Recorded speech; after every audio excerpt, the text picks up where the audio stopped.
What is poppin', friends? Late upload here. Welcome to week 2 of SSBL season 5. Last week I played against Roggen and his Minnesota Phalanx, I think it is. So week 2 I played against Roggen, of course. It's a rematch from last season. I played him last season once. I lost that one, so I kind of wanted to win this one. So yeah, looking at the matchup, of course, my Dragapult is the fastest on the field, so that's always nice. I think I could also run Modest here, so more damage is also a good thing. Looking at his draft, he has some very powerful mons. Like Surfetched hits surprisingly hard. Of course, Crook is a problem for my team. And also Zapdos is kind of annoying to break, so looking at the matchup here, I figured Zapdos needs to be gone, and then pretty much I can win with Medicham or with Dragapult. So yeah, it's a bit of a difficult matchup, I think. He has a lot of random shit that just walls me. Rillaboom I can't bring at all because it doesn't hit Zapdos. Also Prim, I can't bring Prim because there's a Venusaur. Type Null, I like Null on this draft a lot because it just gives me free momentum. But when there's a Zapdos that can just U-turn into something like Scizor or Surfetched or Crook, then I don't really get momentum and I just pick one instead. So that's not good. So I kind of wanted to avoid that. And just hit him hard first before he can just U-turn, Volt Switch all over me, bring in his threats. So that's kind of my my mindset going into this game. Yeah. So the team that I made here, we start off with Medicham Mega, of course. Yeah, always bringing this. Recover, high jump kick, Sand Headbutt, Rock Slide. High cover, recover and high jump kick work well together because you're going to miss at some point. So having the ability to recover is nice. Sand Headbutt hits a lot of his team. I don't think there's a lot of switch-ins to it on his end. Crook, of course, immune to it, but then I am fighting type, so it's not really a switch-in. And then Scizor also resist Psychic, but I'm hitting it very hard with high jump kick, so that's fine. Hits a lot of his stuff. Rock Slide for the Zapdos, of course. I think it two-shots most variants of Zapdos, but if he hits me with Hurricane, then I'm dead, so that's something that I have to worry about, actually. So next up we have Dragapult, which is modest, like I said, Infiltrator. Yeah, just 4 attacks with a Dragon Fang, so my Dracos do a little bit more damage. Flamethrower for Scizor, Shadow Ball for pretty much everything else. And Draco Meteor also just does a lot of damage to his Zapdos, so that's another way to kill it from, I think it's like 70. And U-turn just to get out of stuff if I have to. So next up we have Mandibus, classic set, I think, it's just max defense. Roost Brave Bird knockoff U-turn. Brave Bird hits the Venusaur, of course, and then knockoff U-turns, just staple stuff with overcoat and heavy duty boots do not take rock damage. So next up we have a bit of a fun set, I think. We got Choice Bed Metagross. Yeah, this is something I wanted to bring. I think Metagross was a bit of a weird mon here. I think Choice Band was the best option. And it just hits very hard because it's Adamant, Max Attack, Choice Band. So yeah, just the standard moves, I think. Earthquake, Meteor Mash, Ice Punch, Explosion. Yeah, I think Earthquake, 2 shots, most Scizors, if they're not really bulky. So that's why there's Earthquake on there. Ice Punch for Crook and for Zapdos. And Explosion just to do a less ditch effort if I need to just get out of there, blow up, whatever. So, 5th mon here, we have Nidoqueen, again just sheer force, with a Life Orb, bit bulky, and 2 attacks. So this is just Stealth Rock Toxic, it should beat Zapdos, in getting up rocks and keeping up rocks because I can toxic him. And I breaks up with Sludge Wave and also just Flamethrower for the Scizor because I don't have a fire type, so that's necessary. And then we have a Lantern. I think this is debuting Lantern. Yes. Yeah, I didn't bring it last week, so. Spadef for Zapdos. Heal Bell, Volt Switch is called Ice Beam. I had to bring Ice Beam because otherwise I wouldn't break a sub on the Zapdos, so I do need this. And then Heal Bell because I might get paralyzed with Medicham on the Zapdos if I high jump kick into it or something. Or if he toxics my Mandibuzz or something, I figured Heal Bell would be a nice addition on this Lantern. I also don't need a lot of it anyway, so I wanna Volt Switch out most of the time. So yeah, it's just a pivot set I think, and I think it worked in this game. So going into the game, he brings all of the power. He actually had a bunch of like passive stuff like Diancie and Audino. That's why the CB Metagross is also that pretty good set I think. But he just brings straight up offense here.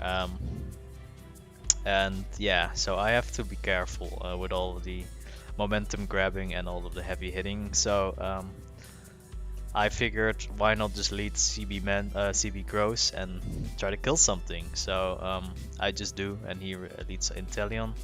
I stay in here because I figured it's probably just some crappy U-turn set or something, and I can live most of the time if he specs.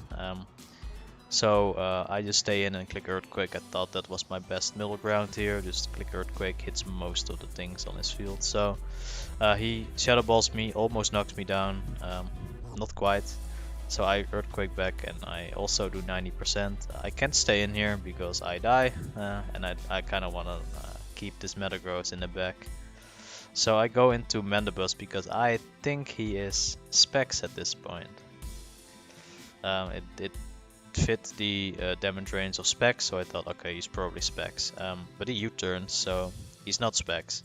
Later I calced it again, and he was modest with E-belt, so that also fit the range apparently. So yeah, now Zapdos comes in, I can stay in. My Mandibuzz is kind of important here. So I go into my designated switch, which is Lantern, as he just U-turns out and he brings in Surfetched. Now my Surfetched switch in is Nidoqueen, which isn't the best because it's Life Orb and it's no recovery, so it's taking damage that's not going to get healed up. But I just go into it anyway, because that's the best thing I have, I think. And I take this opportunity to get up rocks. Rocks are pretty nice against him, so yeah. He doesn't stay in, of course. I think I killed him with Sludge Wave. So he goes into the Inteleon. And I go into Lantern because Lantern should wall this somewhat decently. And here I think he's going to switch into the Venusaur, so I just Volt Switch out, try to get some momentum. He U-turns into me. And the Volt Switch of course hits the Venusaur, so that's great for me. Because now I get in my Medicham and I can do something. So let's see what I click, I can't remember. Oh yeah, he just sacks the Inteleon to, I guess, scout me. I just clicked Send Headbutt, that was my best play. Now here comes in Zapdos, and I'm like, oh shit, that Zapdos can kill me, which is true, actually. So what I do is I switch out, but I think I should have just hit it. The damage on Zapdos is actually really crucial, because then my Dragapult can kill it, and I don't allow in anything, because if he just U-turns into me going into Lantern, then we have the same situation as a few turns before, where Surfetched, for example, comes in and I have to make a decision. Yeah, what takes a shitload of damage, so that's not a good situation for me. So I should have just hit him here, which would risk the Medicham, of course, but Medicham isn't that important here. Sure, it deals with Venusaur really nicely, and sure, it kills Surfetched, but this Zapdos is the biggest problem to my team at the moment. So I should have hit it for whatever damage. I don't. I go into the Lantern, which gives up momentum. And now the biggest problem of this game comes in. So I did not account for Scizor, really. I figured that just putting a flamethrower on everything would be fine. That would deal with it, I figured. But on a dead turn like this, where I'm in with Lantern and I can't really do much, that's kind of bad because he can just sword stance up and do damage. So I volt switch here, I get out of there, and he SDs, and I'm like, okay, so he's SD. What doesn't die to SD, and then everything died to SD if he's Life Orb. So I was like, fuck, how do I deal with this? And then Mandibus was the only thing that lived a hit and then could remove the Life Orb, which would make it so that my Dragapult would live a +2 Bullet Punch. I hope you're still following what's happening. So I go into this, I take a shitload of damage, I knock it off, which indeed it was Life Orb, so I guess well done. So now I have to sack the Metagross and get in my Dragapult. And in this process I lose my Metagross sack, I lose 80% on my Mandibus, and as you'll see I lose like 90% on Dragapult too. So this Scizor just smashed a hole in my team, and this is kind of the beginning of the end, because now this thing comes in, and I made the genius play of going, hey, if he is Scarf then I see it here, so I stay in and I die, and I'm like, he's Scarf. You see the problem now, because he's Scarf, Moxie, Crunch, this thing doesn't live. So I have to go Mega Medicham, and then it might have been a roll, I don't know, if he kills me, but I live it, so hooray, and I high jump kick and I kill him. So now it's 4 against 3, but it's looking very grim, because now this thing comes in, and I'm like, the thing has first impression, I think the move is called, so I'm going into my Nidoqueen. He quick attacks. I'm like, what the fuck? And then it makes sense, because quick attack just kills everything now. So this Venusaur comes in, I just hit it, does a little bit of damage. I figured he would probably heal up or Earth Power, so Medibuzz is a good play. And here I just hope that it's a speed tie and he didn't run any speed on this, so I can roost up and beat this, hopefully. But he did run speed, so Medibuzz dies and it's pretty much over here. So I actually miss Zen Headbutt here. Does it matter? Not really. I kill him here, which brings him down to 2 months. Then the Zapdos comes in. He later told me that his Zapdos was Tailwind. So Tailwind plus Surfetched kills everything. So my only way of winning there is flinching the Zapdos like twice. I don't know if he is enough defense to live 2 Rock Slide, so maybe 1 flinch was enough, but that's still playing with a 30%. So let's say I hit that flinch, he dies, and then only Surfetched remains. Surfetched comes in, kills this with quick attack. I think this thing dies, and this might die.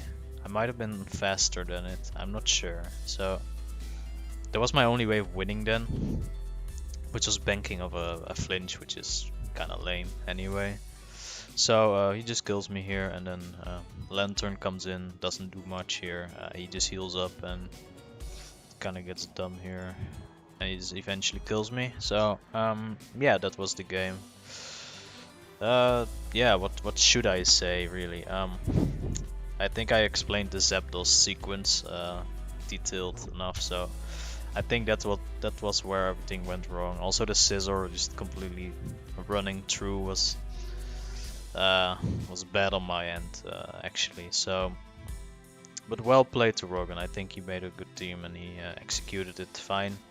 So yeah, GG to Roggen again. Next week, yes, next week I'll upload the week 3 battle. I'm playing against Panda, aka Null. We're playing in the weekend, so the video will again be late because he's a joner. So yeah, thank you guys for watching as always, and I'm going to wave this time to say goodbye because George is a bitch. So see you later. You fucking moth.